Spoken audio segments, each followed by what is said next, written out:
Menantu Super. Bab 3191-3200.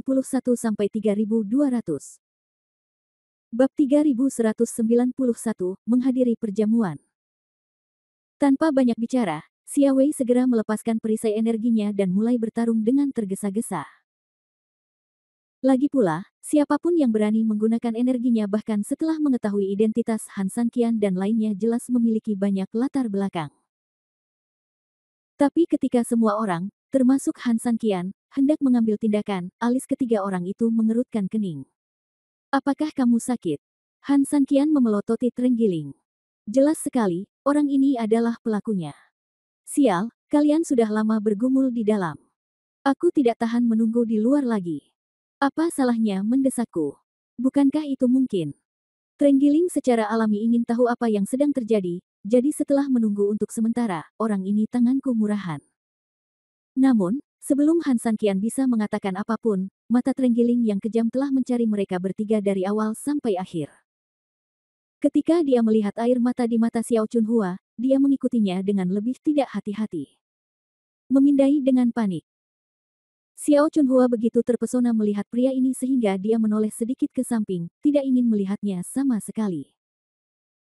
Namun, saat Xiao Chunhua menoleh ke satu sisi, pakaian robek di punggungnya langsung mengejutkan Trenggiling. Sial, kenapa menurutmu ini terlalu pendek setelah sekian lama? Setelah melakukan ini dalam waktu yang lama, bocah sebenarnya. Trenggiling menunjuk ke arah Han Sanqian, sepertinya dia telah menemukan dunia baru. Lalu, dia terkekeh, anak muda, tidak apa-apa, kamu bisa bermain dengan naga dalam hal semacam ini. Diam. Han Sanqian memelototinya tanpa berkata-kata. Mereka semua adalah teman baik. Dia bisa mengolok-olok dirinya sendiri, tapi dia tidak pernah bisa mengolok-olok orang lain. Ini tidak hanya tidak menghormati mereka, tetapi juga tidak menghormati Su Yingxia. Melihat sorot mata Han Sanqian yang jelas-jelas sangat marah, Trenggiling itu mencicit, tahu itu membosankan, jadi dia diam. Han Sanqian melirik semua orang di sekitarnya, dan semua sosok sibuk tampak begitu menyedihkan di bawah kebenaran. Sambil menghela nafas panjang, Han Sanqian melirik ke arah kompor besar di sebelahnya, diam-diam berduka atas banyaknya mayat yang mendidih dalam darah dan air di dalam kompor.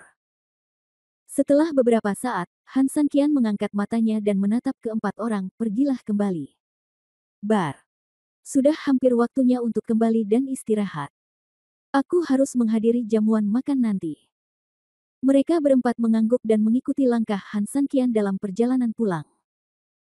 Kalau bisa dibilang betapa penasarannya beberapa orang saat berangkat, lalu betapa membosankannya mereka sekarang saat kembali. Trenggiling juga membosankan. Namun, dia bukan karena dia tahu tentang tragedi di dunia, tapi karena dia sangat marah pada Han Sanqian. Dimarahi dan membosankan.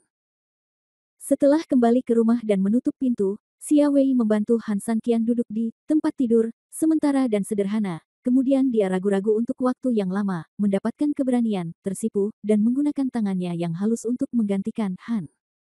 Sanqian mencubit bahunya. Kamu tidak boleh menolak.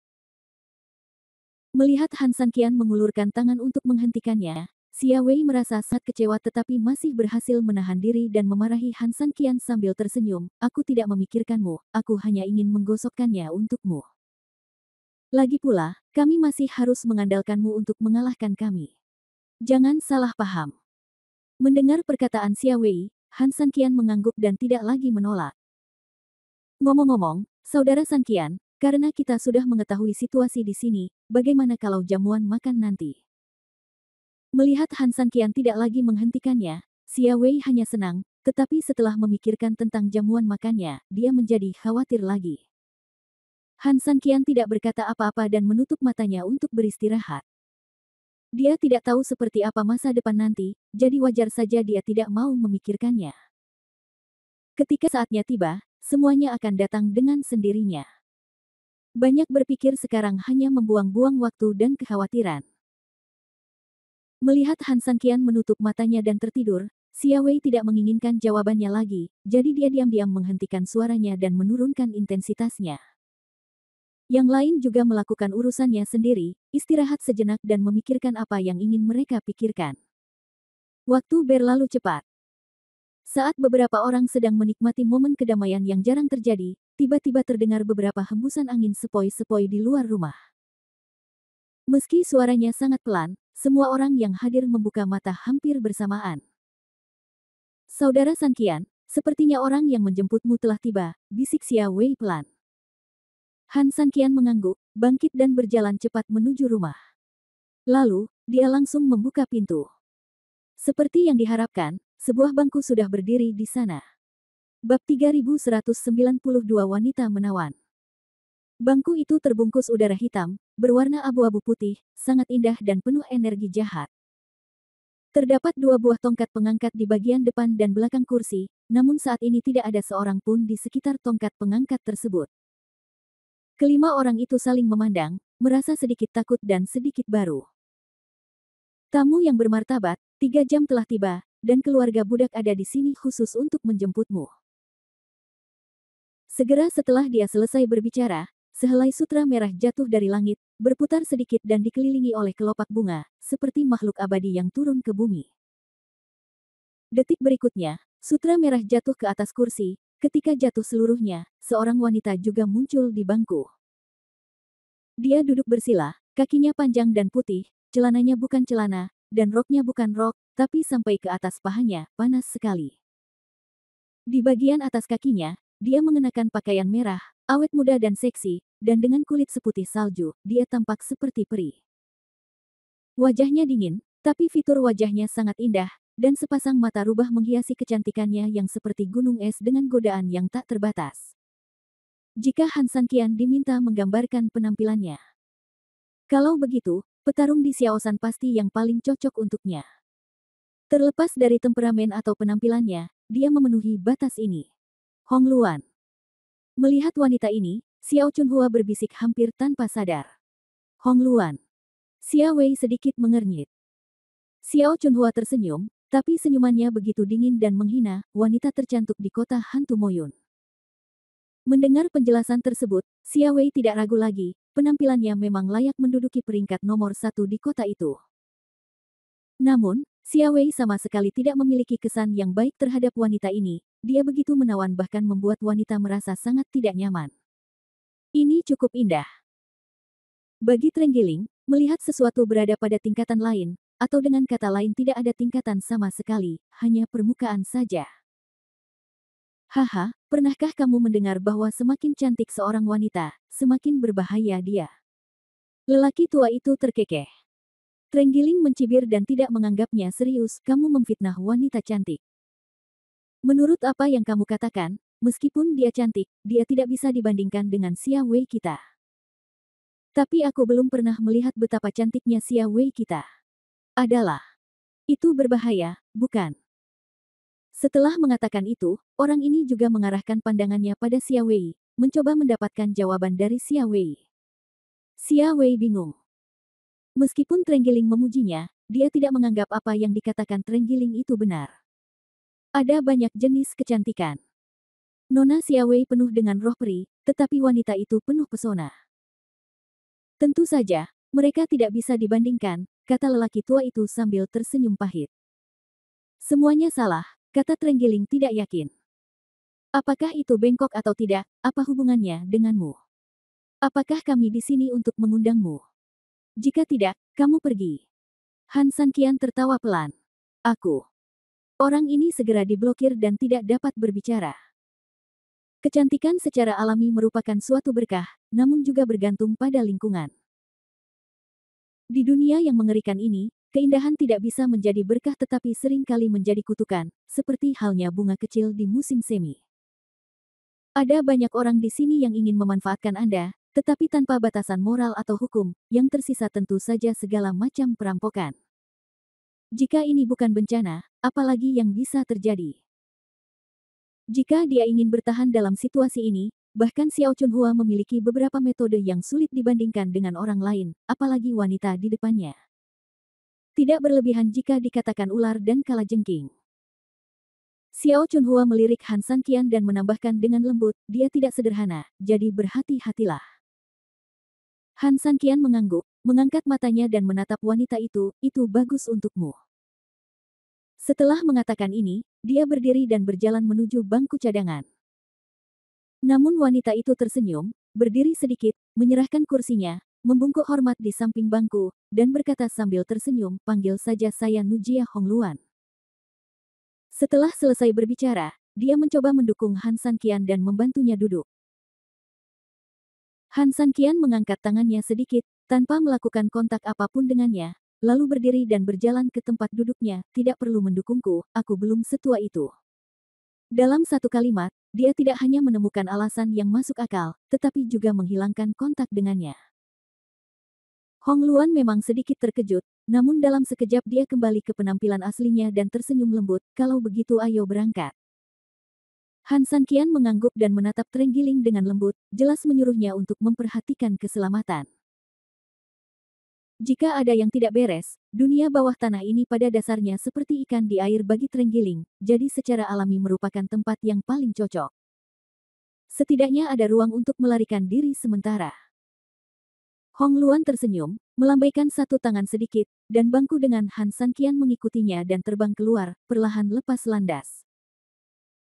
Ketika mereka mencapai puncak, kursi di antara mereka berubah menjadi titik cahaya dan menghilang sepenuhnya ke dalam kegelapan. Bab 3193 Perjamuan yang apik. Melihat Han Sanqian pergi, Trenggiling melirik ketiga orang yang tersisa dan berkata, "Ayo kembali dulu." Mereka bertiga mengangguk, mengikuti Trenggiling, dan kembali ke rumah tanah. Demi alasan keamanan, pintu rumah kayu itu ditutup rapat, dan mereka bertiga meremas segala sesuatu yang bisa menahan pintu di balik pintu. Setelah memastikan bahwa semuanya benar, hanya ada satu hal yang tersisa untuk kelompok berempat, yaitu menunggu dengan patuh hingga Han Sanqian kembali.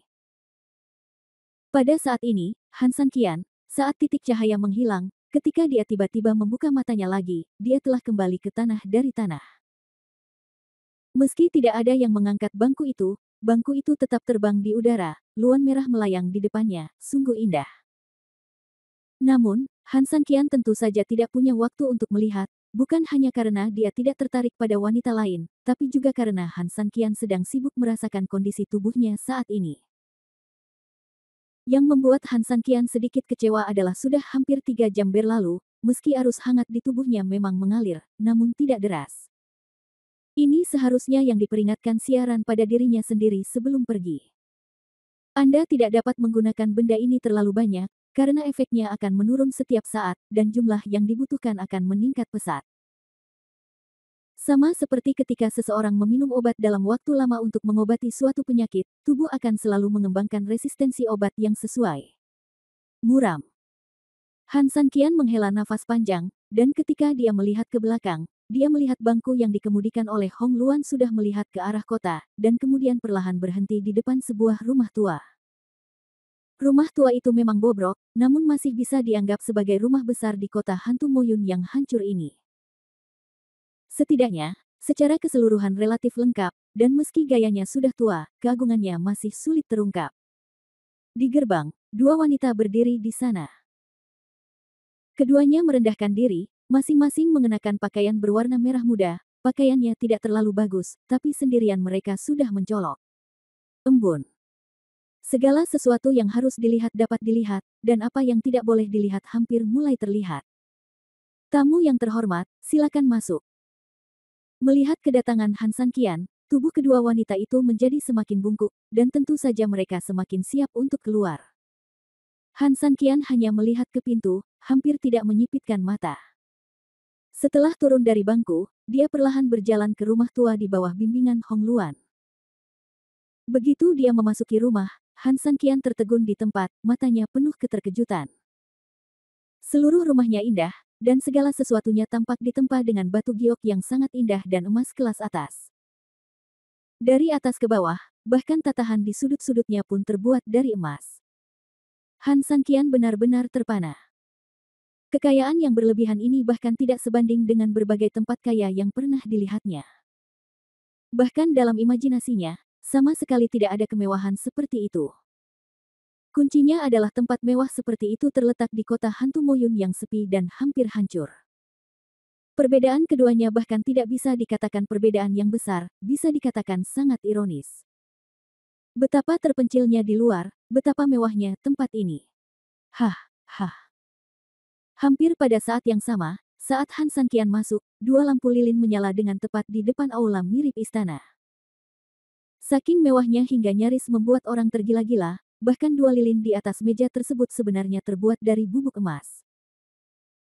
Adapun meja di bawahnya, belum lagi, panjangnya sekitar 2 meter dan lebar 1 meter, seluruhnya terbuat dari emas dan di atasnya terdapat berbagai macam perhiasan bertatahkan.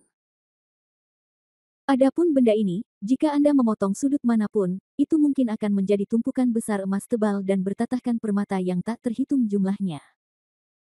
Dan saat kedua cahaya lilin menyala, sesosok hitam tiba-tiba muncul di salah satu sisi meja sepanjang 2 meter itu. Siapa lagi orang ini selain Raja Hantu?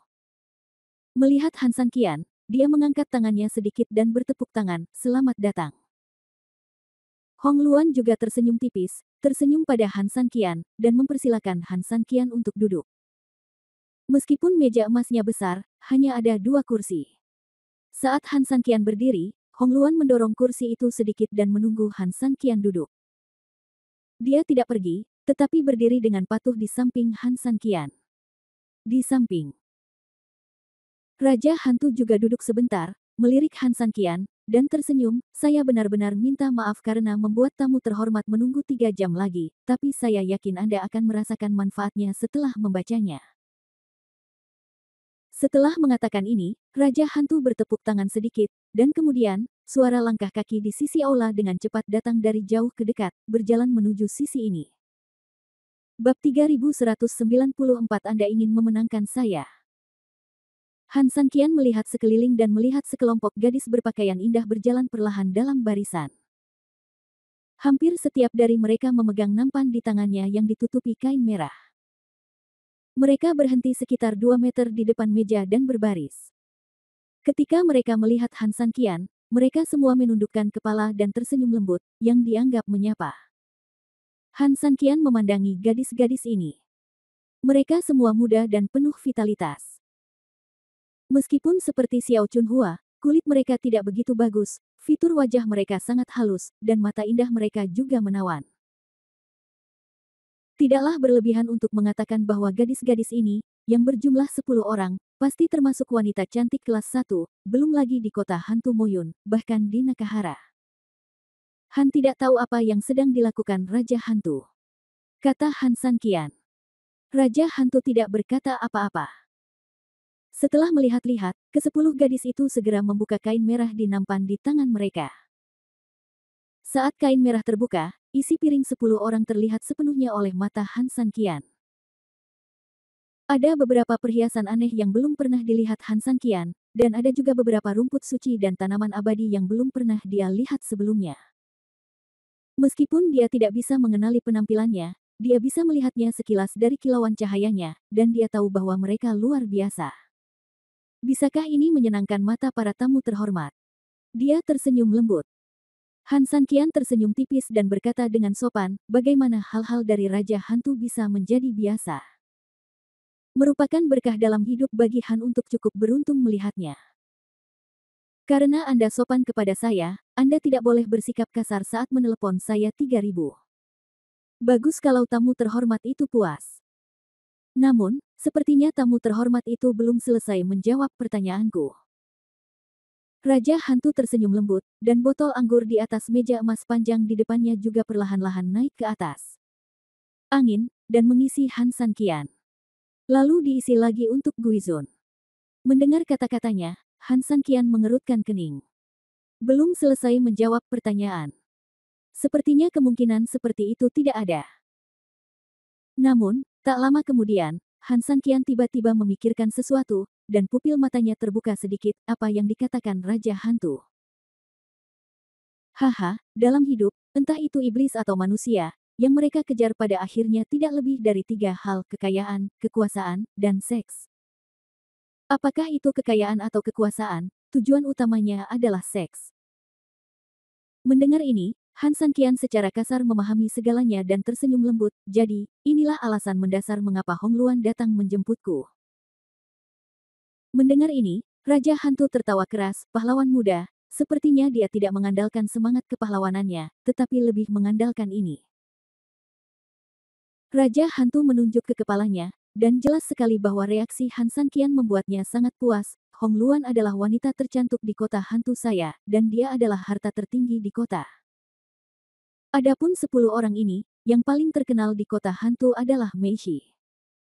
Mari kita begini, 11 orang ini bersama-sama. Saya tidak berani mengatakan bahwa mereka semua diberkati, tetapi setidaknya mereka sulit ditandingi oleh orang lain. Haha, saya tidak tahu tentang pengaturan ini. Apakah Anda menyukainya, tamu terhormat?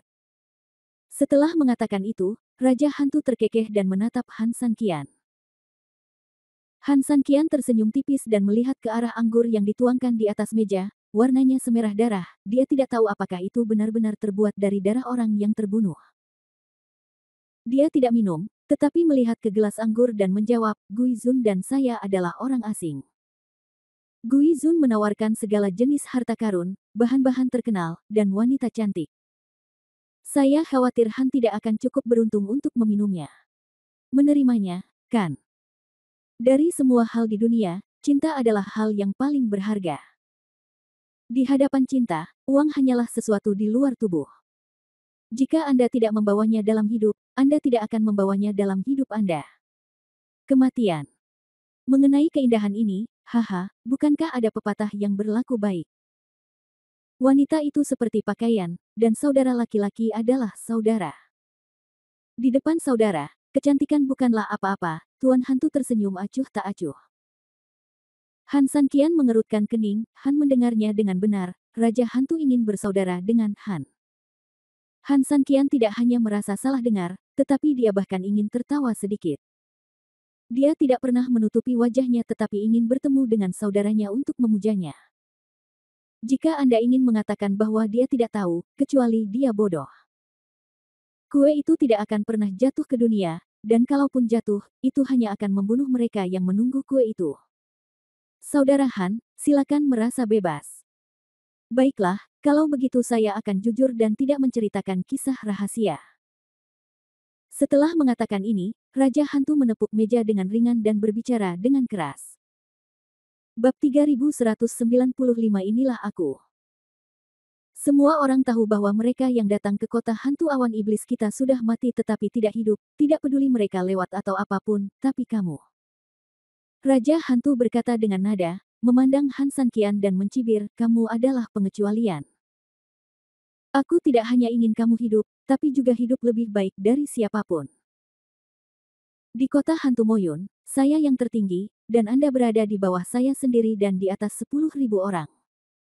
Bagaimana menurut Anda? Mendengar ini, Han Sanqian mengerutkan kening, di bawah 1 orang, di atas 10.000 orang. Puluhan ribu orang di kota hantu Moyun berada di bawah komandomu. Tentu saja, kamu memiliki harta yang tak ada habisnya di kota ini.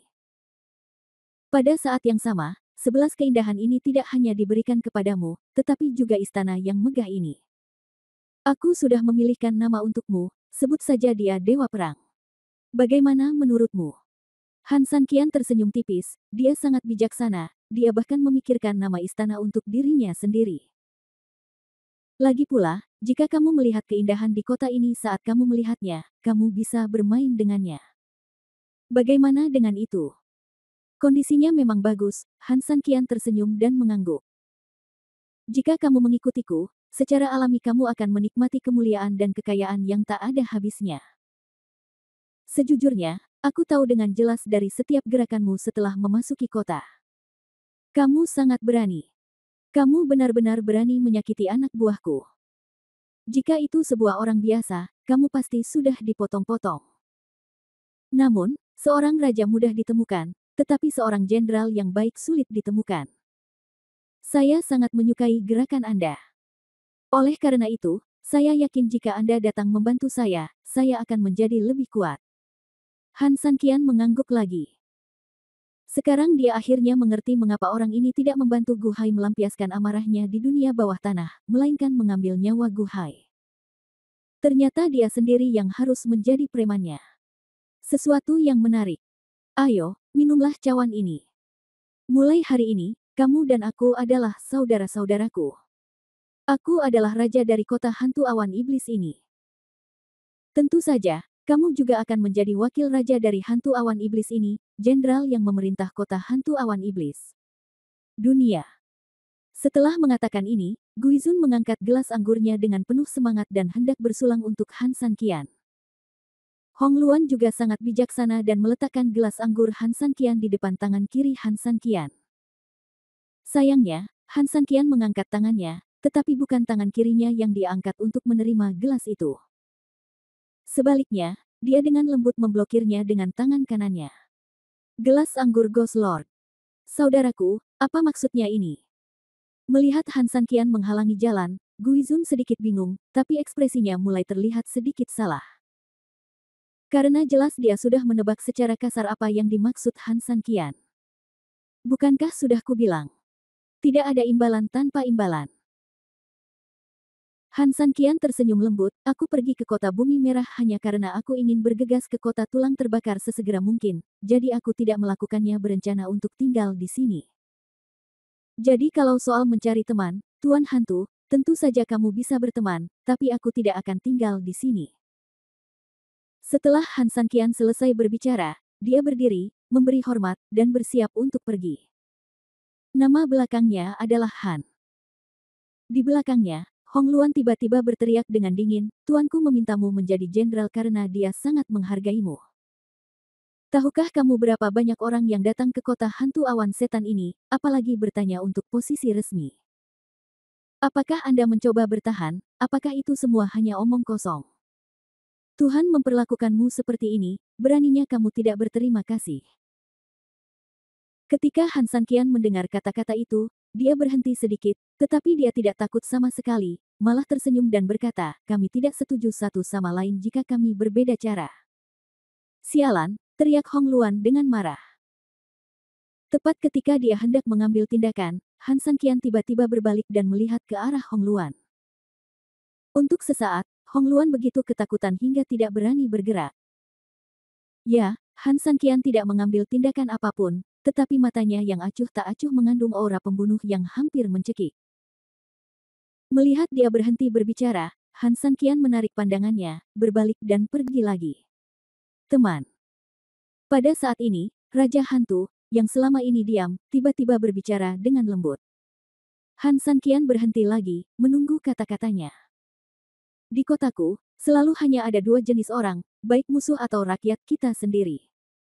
Jika kamu tidak bekerja sama denganku, maka kamu bukan hanya musuh. Saat dia mengatakan ini, nadanya sangat ringan, tapi niat membunuhnya tidak lebih ringan dari Han San Qian. Han San Qian tersenyum lembut, dia masih musuh yang membunuh bawahanmu, kan? Jadi, sobat, apakah itu kemuliaan, kekayaan, atau jurang neraka, sebaiknya kamu berpikir matang-matang sebelum mengambil pilihan. Han San Qian tersenyum, di kampung halamanku, ada pepatah populer, tahukah kamu apa itu? Berbicara. Senyuman Han San Qian menjadi lebih dingin, lalu dia perlahan membuka mulutnya. Bab 3196 Apakah kamu ingin memukulku? Hanya anak-anak yang membuat pilihan, Han San Qian tersenyum tipis, singkirkan pilihan burukmu dan lakukan apapun yang kamu mau. Setelah mengatakan itu, Han San Qian sama sekali tidak sopan, berbalik dan berjalan keluar rumah. Wajah Guizun pucat, dan tubuhnya dipenuhi energi hitam karena marah. Dia sudah cukup sopan kepada Kopral, dan bahkan pergi keluar sendiri untuk duduk di meja yang sama dengannya untuk makan malam, dan bahkan mengirim 11 wanita cantik tercantik di kotanya, tapi pria ini sangat tidak berterima kasih. Melihat hal tersebut, Hong Luan segera berubah menjadi lampu merah dan bergegas menuju Han San Qian untuk membunuhnya. Bagaimana mungkin Han San Qian tidak mengetahui serangan seperti itu? Tapi pria ini bahkan tidak membawanya kembali, hampir saat dia bergegas menghampirinya. Ledakan. Sebuah perisai cahaya langsung memblokir punggung Han San Qian, menghalangi Hong Luan. Pada saat yang sama, perisai cahaya tiba-tiba berubah menjadi lightsaber dan dengan cepat menyerang Hong Luan. Sikat. Saat pedang lewat, Hong Luan juga menyingkir, tetapi ketika pedang itu kembali ke tangan Han San Qian, Hong Luan berbalik dan menyentuh wajahnya sedikit, tetapi terkejut menemukan ada jurang yang dalam di wajahnya dan darah mengalir keluar. Dia tiba-tiba mengangkat kepalanya dengan marah, dan Han Sanqian bahkan tidak berhenti sejenak, apalagi berbalik. Dia sangat defensif seperti lalat, seseorang baru saja menamparkan tangannya dan dia terbang keluar tanpa efek apapun.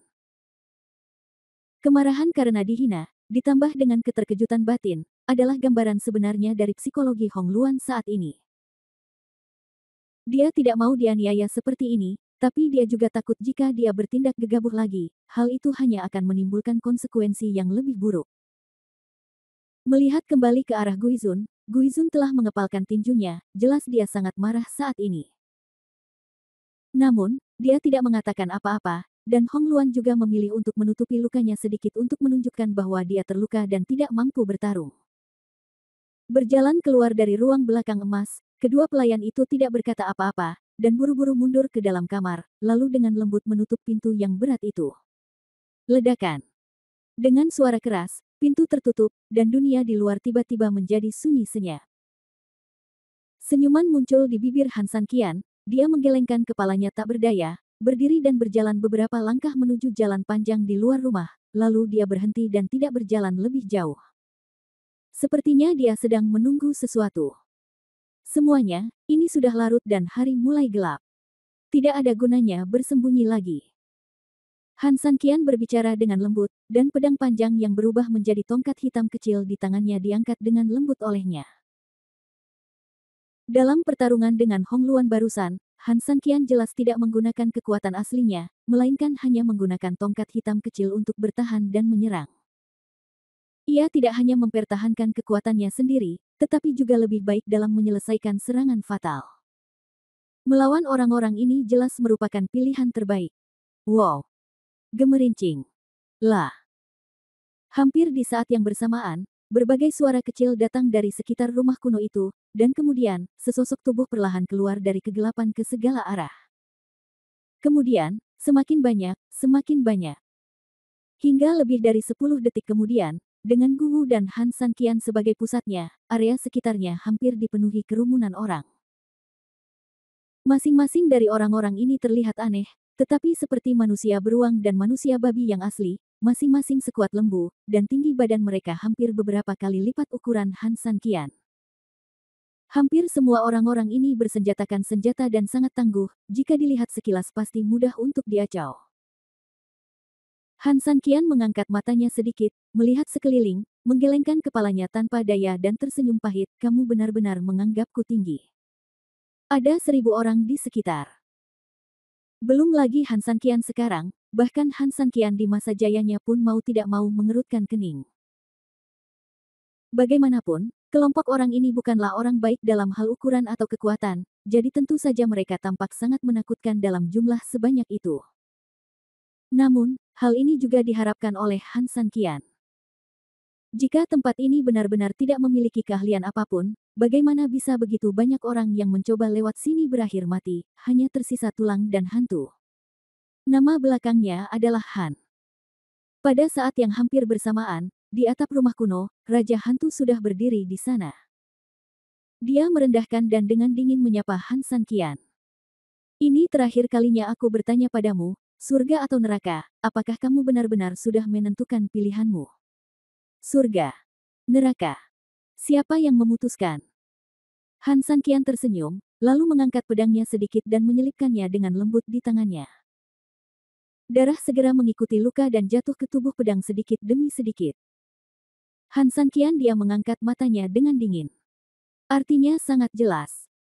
Bab 3197 apakah hanya kamu? Saya menghargai bakat saya, tetapi Anda benar-benar bodoh. Jika itu masalahnya, saya tidak akan mengatakan apa-apa lagi.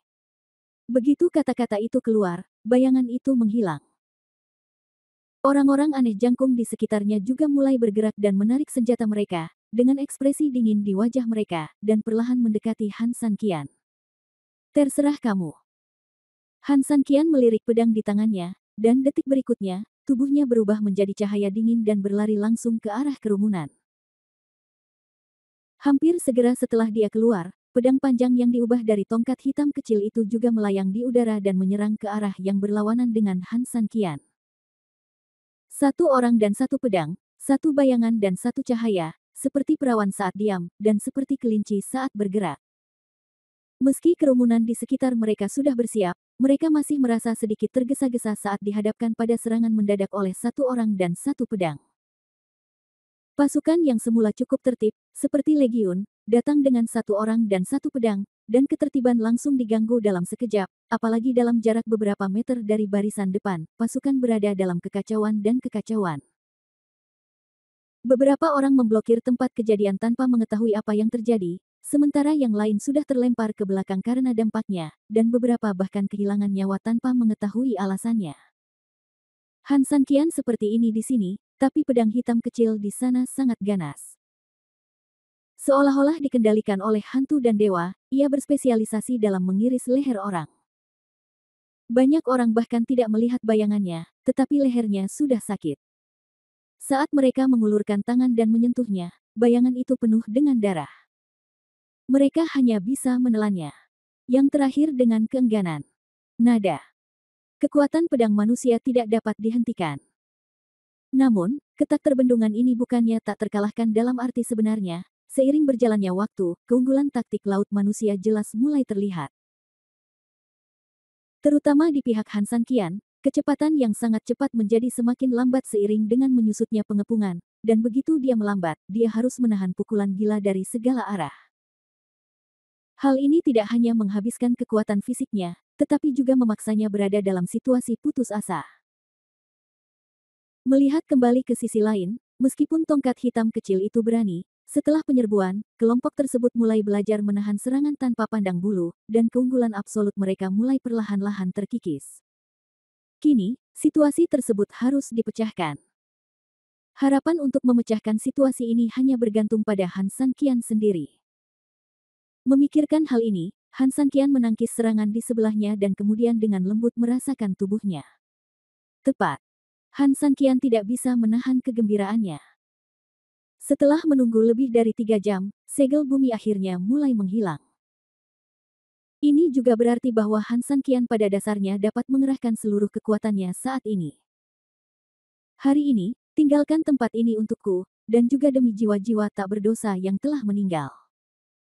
Begitu dia selesai berbicara, mata Han Sanqian dipenuhi dengan rasa dingin, dan energi di tubuhnya tiba-tiba meledak dari tubuhnya. Seluruh tubuhnya tiba-tiba terasa seperti singa yang bangun dari tidur. Saat dia mengaum, dia menerkam seperti harimau dan datang seperti seekor naga. Mengaum. Di tempat yang sepi, sebuah tim perkasa, yang panjangnya beberapa mil, sedang berjalan di dalamnya. Di tengahnya, sebuah spanduk besar dengan karakter, daun, dipasang sangat tinggi, dan di bawahnya ada sebuah sedan besar yang tampak seperti tempat tidur. Di dalam sedan kursi itu sangat mewah, seorang laki-laki tergeletak di tengah, dikelilingi orang-orang kurus dan gemuk. Mereka memberi pria itu buah-buahan dengan antusias, atau meremasnya dengan rajin untuknya. Pria itu menikmatinya dan menikmatinya. Tingkat kemewahan sangat kontras dengan kesepian di luar. Komandan, masih ada waktu setengah hari sampai kota ini akan jatuh. Seorang pria datang dengan cepat dan mengikuti di samping tempat tidur, berkata dengan lembut. Jika Han Sanqian atau Su Yingxia ada di sini, mereka pasti akan menemukan bahwa orang ini tidak lain adalah mantan kepala keluarga Fu Tian. Pria yang sangat tampan di tempat tidur itu tidak lain adalah Ye Xijun, putra dari keluarga Ye. Sejak malam Fu Mei yang tragis itu, pria ini membantai kota di siang hari dan menyusahkan wanita di malam hari. Hidupnya bebas dan cepat. Baginya, dia tidak lebih dari dewa. Ye Xijun mengangguk, mengangkat matanya dan melirik ke depannya dengan pandangan menghina. Kemudian, dia tersenyum dan melihat ke arah Fu Tian yang mengikuti Singbad. Saat ini, mata Fu Tian jauh lebih menyeramkan dari sebelumnya, dan penampilannya jauh lebih muda. Yang paling penting adalah orang ini dikelilingi oleh energi hitam saat ini, dan dia terlihat sangat jahat. Tapi dia sudah memperhitungkan bahwa, setidaknya dibandingkan dengan Ye Xijun, itu bukan apa-apa. Sekarang Ye Xijun, tidak ada yang akan meragukannya jika dia lari dari kematian. Di mana wanita jalang itu? Ye Xijun mencibir. Bab 3198 Selamat tinggal Fu Mei. Komandan, maksudmu Fu Mei? Fu Tian segera menyadari apa yang dia katakan dan bertanya sambil tersenyum lembut. Sejak pembalikan Ye Sijun, keluarga Fu Ye telah mengubah nama mereka dari Fu menjadi Ye. Ye Sijun memiliki kekuatan yang besar dan mengaku sebagai panglima tertinggi. Fu Tian tidak hanya tidak menunjukkan perlawanan terhadap hal ini, tetapi malah mengikutinya seperti anjing pesek. Bagi Fu Tian, itu hanya pergantian pemilik sebagai seekor anjing, dan tidak akan berdampak sama sekali. Selain dia, siapa lagi yang bisa disebut menyebalkan? Ye Sijun mencibir. Ada 3 sedan di belakangmu, Fu Tian tersenyum. Berbicara tentang ini, Fu Tian mengatakan sesuatu yang lebih, bagaimanapun juga, dia adalah istrimu, jadi mengapa kamu? Jika dia bukan nyonya, kualifikasi apa yang dia miliki untuk duduk di kursi sedan? Ye Sijun mendengus dingin, lalu melirik ke arah Fu Tian dan berkata, apa? Apakah kamu merasa kasihan pada orang yang bersamamu menghidupi keluarga? Fu Mei hanyalah mainanmu. Ini adalah arti terbesar dari keberadaannya. Mengapa kamu merasa kasihan padanya? Fu Tian menggelengkan kepalanya tanpa sedikit pun rasa kasihan padanya.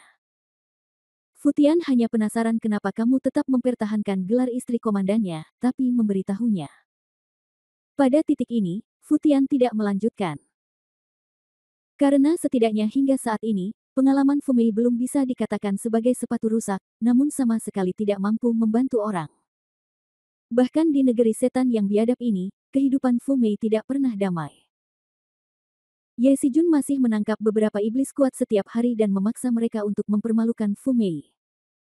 Ye Sijun tersenyum dingin, setelah wanita Jalang Bau itu menikahi keluarga Yeku, dia tidak pernah menganggapku serius.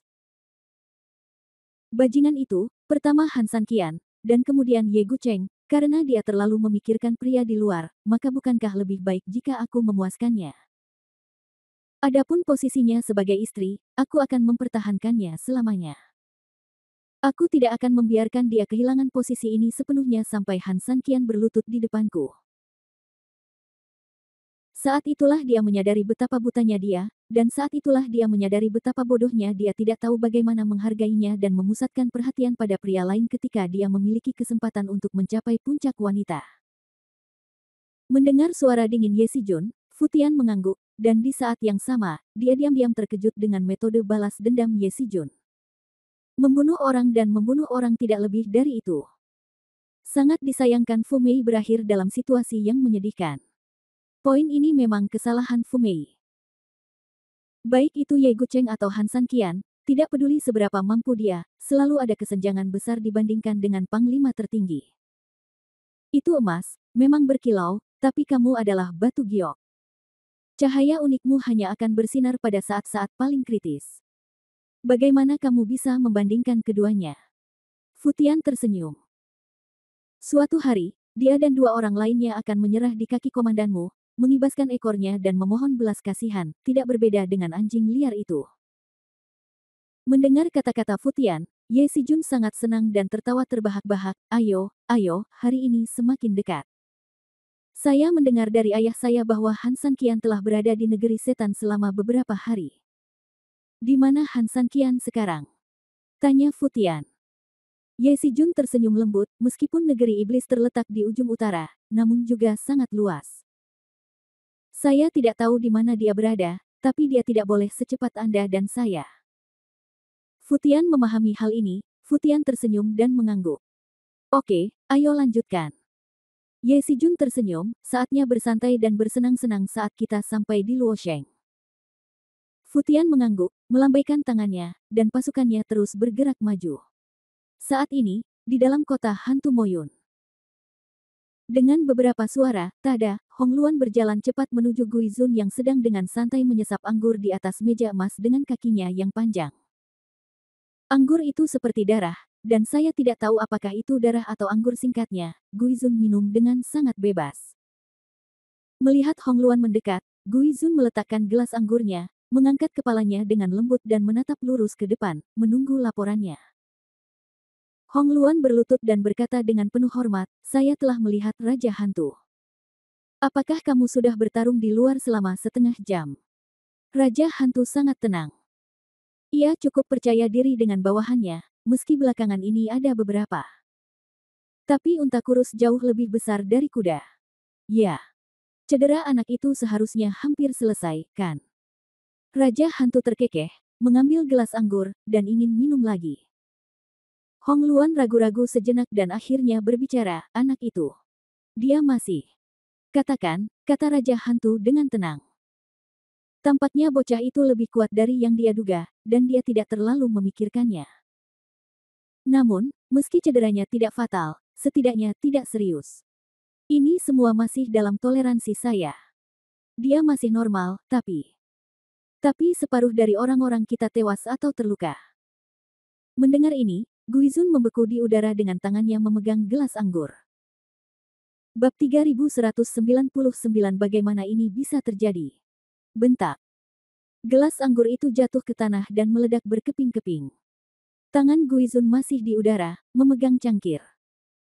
Seluruh orang sangat terkejut, dan jelas sulit untuk bangun dari keterkejutan untuk sementara waktu. Setengah jam, tepat setengah jam. Jika San Qian tidak mati tetapi terluka parah saat ini, dia akan mengerti. Jika Han San Qian tidak terluka parah saat ini, setidaknya dia setengah terluka, dan dia bisa memahaminya. Namun, jika semuanya normal bagi Han San Qian, dia tidak akan bisa memahaminya. Terlebih lagi, hal ini didasarkan pada fakta bahwa lebih dari separuh rakyatnya sendiri terbunuh atau terluka. Dia tidak pernah percaya pembunuhan sebuah kota oleh satu orang, karena itu bukan karena banyaknya master yang ada di dunia ini, tapi hanya karena banyaknya orang idiot yang menciptakan mitos tersebut. Tapi di kota hantu Moyun, di bawah pemerintahannya, hal itu benar-benar mustahil. Tidak ada seorang pun yang dapat mengubah segalanya di sini sendirian. Selama berabad-abad, darah banyak tuan telah dipercikkan di tanah merah dan diwarnai dengan tanah merah di tanah merah. Ini adalah bukti paling kuat. Namun, saat ini, dia mendengar jawaban yang hampir tidak pernah terpikirkan, apalagi dianggap mungkin. Apa yang kamu katakan? Gumam Raja Hantu. Hong Luan juga tahu bahwa Guizun hampir selalu adalah orang yang sangat acuh tak acuh, tetapi pada saat ini dia mengalami kelesuan.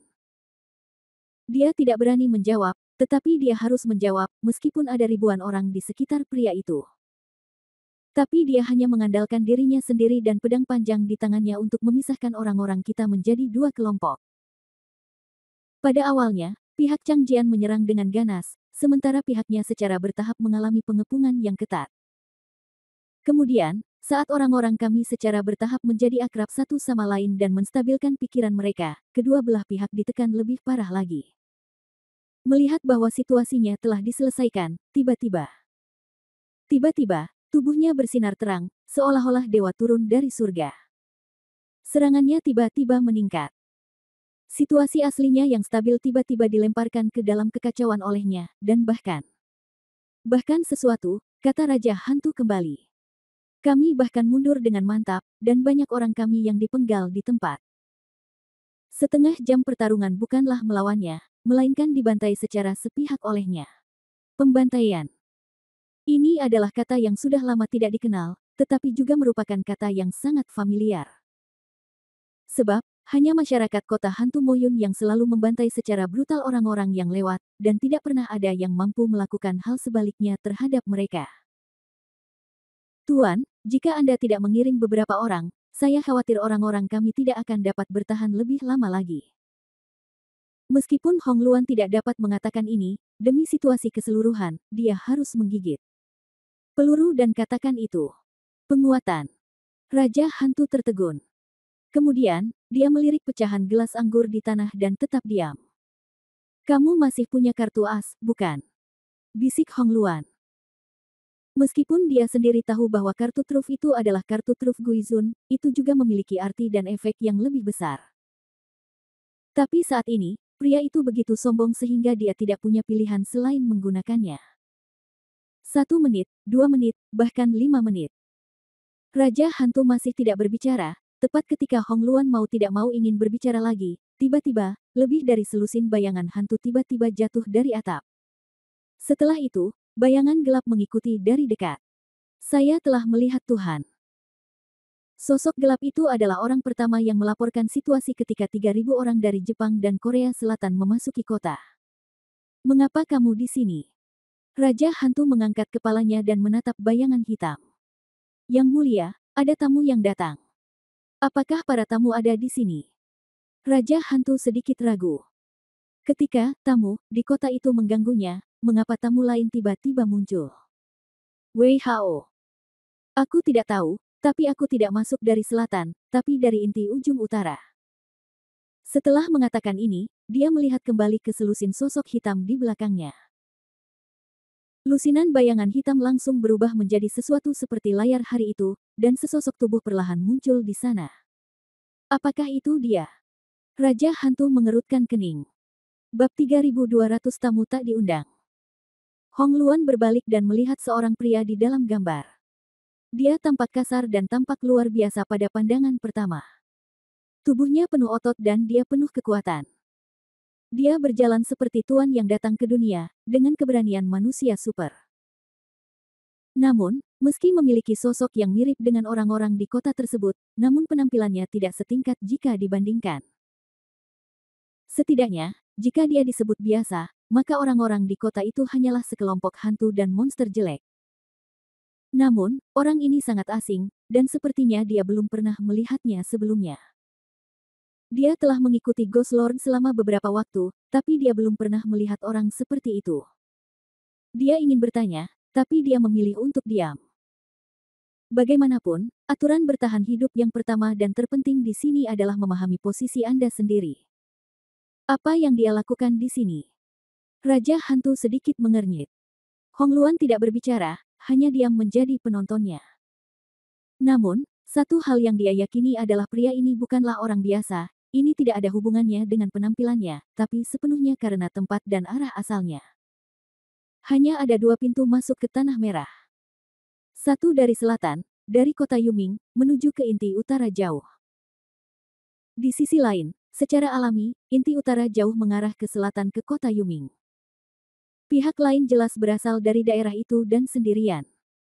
Keberanian dan arahan seperti itu tentu saja luar biasa. Tuan Hantu, apa yang harus kita lakukan sekarang? Bayangan hitam itu bertanya dengan lembut. Raja Hantu tidak berbicara. Setelah berpikir lama, dia sepertinya telah mengambil keputusan, saya akan menunggu di aula di utara kota. Bagaimana dengan anak laki-laki bernama Han? Hong Luan bertanya dengan lembut dan enggan. Haruskah kita biarkan saja anak ini pergi? Dia adalah... Raja Hantu ragu-ragu sejenak, berhenti berbicara, berbalik dan berubah menjadi bola energi hitam, menghilang dari tempatnya. Begitu dia pergi, bayangan gelap di ruangan itu dan selusin sosok gelap lainnya langsung menghilang, dan 10 wanita cantik juga perlahan mundur. Hong Luan tidak berdaya. Saat ini, keheningan lebih baik daripada suara. Dia menundukkan kepalanya sedikit dan kemudian menghilang. Di rumah emas yang tadinya cukup ramai, kini hanya ada tempat berkabung. Dan jika di dalam rumah seperti ini, mengapa tidak menghentikannya di luar? Namun, di antara ratapan tersebut, ada lebih banyak kesedihan yang tercampur. Mayat berserakan di mana-mana, namun sekilas hampir semuanya patah lengan dan badan, darah mengalir deras dan deras di bawah mayat. Ini jelas cuaca normal, namun saat ini seperti berkeliaran di bawah darah. Ratusan bahkan ribuan orang sudah memenuhi ruang terbuka di depan rumah tua yang tebalnya puluhan sentimeter itu. Han Sanqian berhenti, dan pedang panjang yang diubah oleh tongkat hitam kecil itu terbang kembali ke tangannya. Dia berdiri di antara mayat-mayat dan melihat sekeliling dengan dingin. Tubuh Han Sanqian sudah berlumuran darah, dan bahkan rambutnya terasa seperti hujan deras yang disemprotkan ke atasnya. Tapi mata itu sangat dingin hingga menusuk tulang. Meski tidak bergerak, namun sekilas, hampir separuh monster sekuat lembu yang masih hidup di sekujur tubuhnya tiba-tiba mundur beberapa langkah karena ketakutan. Mereka saling memandang dengan ragu-ragu, mata mereka penuh ketakutan. Mengerikan, sangat menakutkan. Hal ini berlaku bahkan bagi para penindas seperti mereka yang suka membunuh dan memangsa orang. Orang ini sendirian, tetapi dia terpaksa hidup dalam pengepungan yang begitu ketat. Dia menganggap hidupnya sebagai sepotong rumput dan melakukan pembunuhan besar-besaran. Bahkan jika mereka mengalami adegan ini secara langsung, mereka tidak tahu bagaimana orang ini melakukannya. Bentak. Tiba-tiba, pada saat ini, Han Sanqian tiba-tiba mengambil langkah maju. Ada banyak mayat di tanah, jadi meskipun Han Sanqian mengambil langkah, langkahnya sangat kecil. Tapi itu adalah langkah kecil, tapi itu seperti gerakan besar di mata semua orang. Wow! Kerumunan itu bagaikan burung yang ketakutan, berhamburan beberapa meter dengan benturan yang tiba-tiba, bahkan ada yang secara berlebihan berbalik dan lari, menghilang tanpa jejak. Bagaimana mungkin mereka masih memiliki keagungan dalam membunuh orang dan mengambil barang-barang dari masa lalu? Mereka lebih seperti korban yang telah panik di depan mereka berkali-kali. Surga sangat pandai dalam reinkarnasi, siapa yang akan diampuni Tuhan? Ketika beberapa orang berlari, beberapa orang mundur, dan beberapa orang mundur dan berlari pada saat yang bersamaan. Han Sanqian tersenyum sedikit dengan jijik, mengambil kembali pedang di tangannya, memandang semua orang lagi, dan detik berikutnya, dia berjalan menjauh. Kemanapun Han Sanqian lewat, kerumunan secara alami menyingkir, dan tidak ada yang berani menghentikannya. Dan saat ini ujung lainnya. Di aula utara kota, Raja Hantu telah menunggu lama. Sosok hitam itu tiba-tiba masuk dari luar dalam beberapa langkah dan membungkuk hormat, "Yang mulia, kami telah tiba."